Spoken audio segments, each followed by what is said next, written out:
कपड़े धोने वाली बहू। शादी के पहले से ही विभा को कपड़े धोने का बड़ा शौक था। कभी नल के नीचे तो कभी तालाब के पास। अरे मेरी नीली वाली लुंगी नहीं दिख रही है।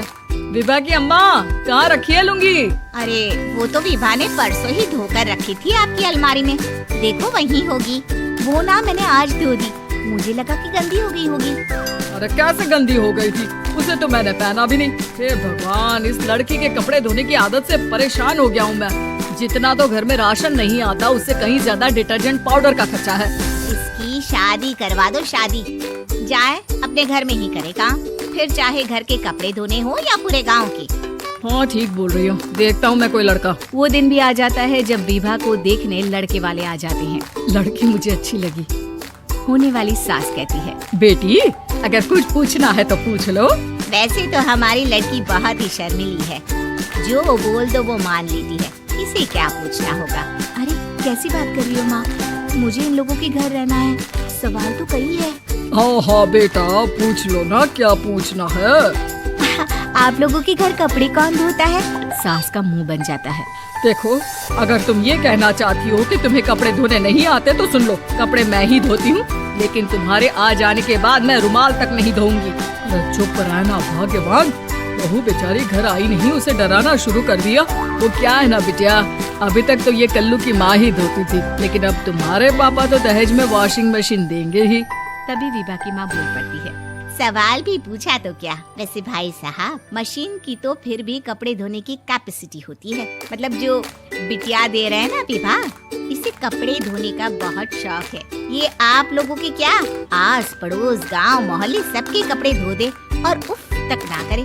बाहर देखा नहीं आपने कितने कपड़े सूख रहे हैं? सब हमारी बिटिया ने ही तो धोए हैं। बस भी करो ना माँ, शर्म आ रही इतनी तारीफ सुनकर। और तो और एक दाग निकाल कर दिखाओ तो मान जाओ। हाँ अच्छा अच्छा माफ करना बेटा, मैंने गलत समझा। हमें तो रिश्ता बहुत पसंद है। और ऐसे जुड़ जाता है रिश्ता कपड़े धोने का शौक रखने वाली विभा का। उसकी शादी हो जाती है कोयला फैक्ट्री में काम करने वाले कल्लू के साथ। शादी के बाद अचानक विभा चिल्लाती हुई सास के पास आती है। सासू माँ, अरे सासू माँ कहाँ है आप? ये तो धोखा है, धोखा दिया आप लोगों ने मुझे। इसे ससुर के चक्कर के बारे में पता चल गया। अरे तो उसमें तुझे क्यों धोखा मिला है? अरे नल में पानी नहीं आता, कपड़े कैसे कब धुलेंगे? अच्छा अच्छा, तू पानी नहीं आ रहा उसकी बात कर रही है। तो आपने क्या सोचा? कुछ नहीं। अच्छा तेरी माँ ने कहा था कि कपड़े धोने का शौक है, तुझे याद आया मुझे। शौक शौक बोलकर कपड़े धोने वाले मेरे जुनून को कम ना आके सासू माँ, कपड़ा धोना मेरा गुरूर है। तभी पति भी वहाँ आ जाता है।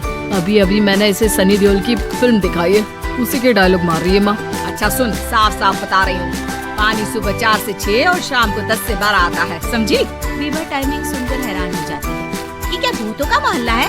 सुबह 4 बजे उठकर कौन कपड़े धोता है? 4 बजे टंकी में पानी जाता है, फिर सारा दिन धोना ना, किसने मना किया? अरे कैसी बात कर रही हैं? 200 लीटर की टंकी में कितने कपड़े धो लूंगी मैं? सुबह ही उठ जाऊंगी मैं। अब क्या था, विभा सुबह 4 से लेकर रात के 12 बजे तक कपड़े ही धोती रहती।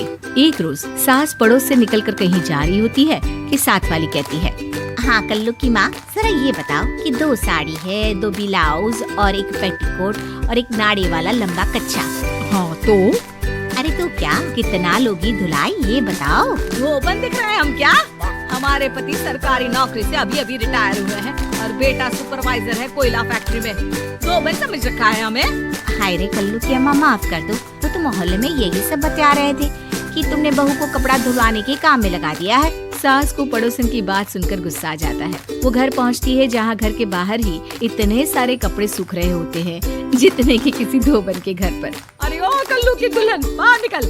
माँ जी यहीं आ जाओ, बाथरूम में चादर धो रहे हैं हम। अरे अभी हम धोते हैं, तुमको बाहर निकलो।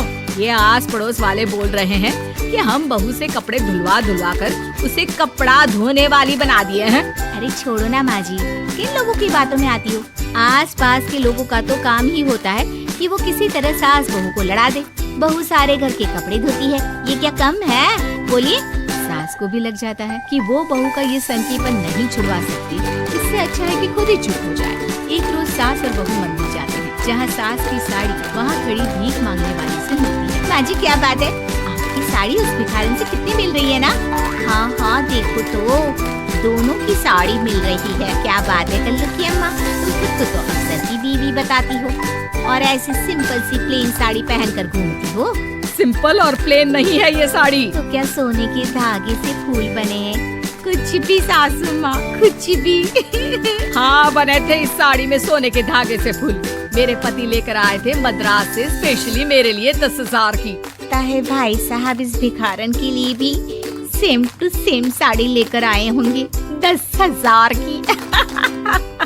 सास उस वक्त कुछ नहीं कहती, लेकिन बहू के साथ घर आती है और अलमारी से एल्बम निकाल कर लाती है। ये साड़ी देख रही है, ये वही साड़ी है जिसे मैंने अभी पहना था। इस साड़ी में ये जो चमकदार फूल दिख रहे हैं ना, ये सोने के धागों से काढ़े गए हैं। लेकिन तू लोकल वॉशिंग मशीन ब्रश से घिस घिस कर सारे फूलों को निकाल कर साड़ी प्लेन कर दी। मुझे माफ कर दीजिए सासू माँ। और तो और जब मैंने तुझे तेरी गलती के लिए कुछ नहीं कहा, लेकिन तूने तो सबके सामने मेरा मजाक ही बना दिया। क्यों? बहू को समझ में आ जाता है कि अब से उसका कपड़े धोना बंद।